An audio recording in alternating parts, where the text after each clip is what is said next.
As a servant to the people of Queensland and Australia, I agree that the Morrison government did too little too late. Yet I find it damn hard to agree with Labor, whose premiers have damaged our economy and our jobs. The Morrison-Joyce government has had no plan, was slow to respond, and was slow at every point on the critical path. The government failed to learn lessons from other nations that were ahead of them, such as Taiwan, well ahead of them. Taiwan, where they protect the sick, the aged, the vulnerable, while keeping their economy and people's businesses and jobs going. The Morrison-Joyce government and state premiers have been busy on the political point scoring, not the doing. Queensland's Annastacia Palaszczuk is far more concerned about looking good and sounding good than doing good. Her border lockdowns and sacking of health workers has damaged families, businesses and jobs and regions. Under Labor, Queensland's economic future is now jeopardised. Had the Morrison-Joyce government allowed equal priority to other treatments such as antivirals, many more Australians would be treated and safe and the virus would be finished, as it is in other countries that are using the antivirals. Instead, the Morrison-Joyce government reliance on only one treatment is a major risk, a provisional COVID injection that the TGA did not test and could not and will not guarantee as safe, and that concerns a hell of a lot of Australians.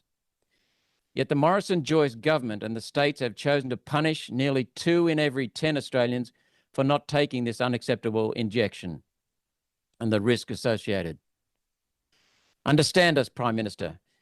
The Liberal Nationals and the Labor Greens are forcing a huge segment of the public into voting against you, calling honest, everyday Australians, quote, anti-vax extremists, end of quote, has never been the answer, unless you and Labor believe that punishing and threatening workers with the sack is the right way.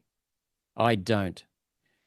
The name National Cabinet sounds grand, yet is nothing more than a meeting of the Prime Minister, state premiers and territory chief ministers trying to hide behind collective decision-making instead of standing up and being accountable for decisions.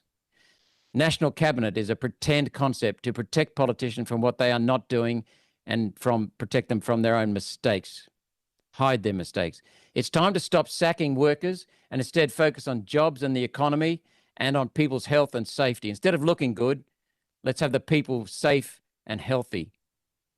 One Nation will continue to stand up for all Australians, injected or not injected, for our jobs, our rights and freedoms, and to keep Australians safe. And I want to just remind people of what the people are saying. I want to remind senators of what the people are saying, because I attended a lively meeting at Redlands, which is in the southeast of Brisbane, a suburb, and also in Moreton on Sunday night. Redlands was Friday night, Gold Coast on Friday morning, Gold Coast on Saturday, and then Moreton on Sunday night. The bankruptcies, a person who's built a business up, he's had to sell his house to pay off the assets in the business, and then his wife and daughter will not be able to work after the 17th because of Annastacia Palaszczuk's edict and medical apartheid. So what the hell does he do? And he's one of many, many, many people who are very angry, and rightly so. What about a veteran up at Moreton? Physical injuries, cannot get physio anymore. A veteran served the country and now will slide backwards, she's worried about, physically and mentally. What about all the other veterans in the same position? This is what Scott Morrison and Annastacia Palaszczuk are doing to this country. Senator Roberts.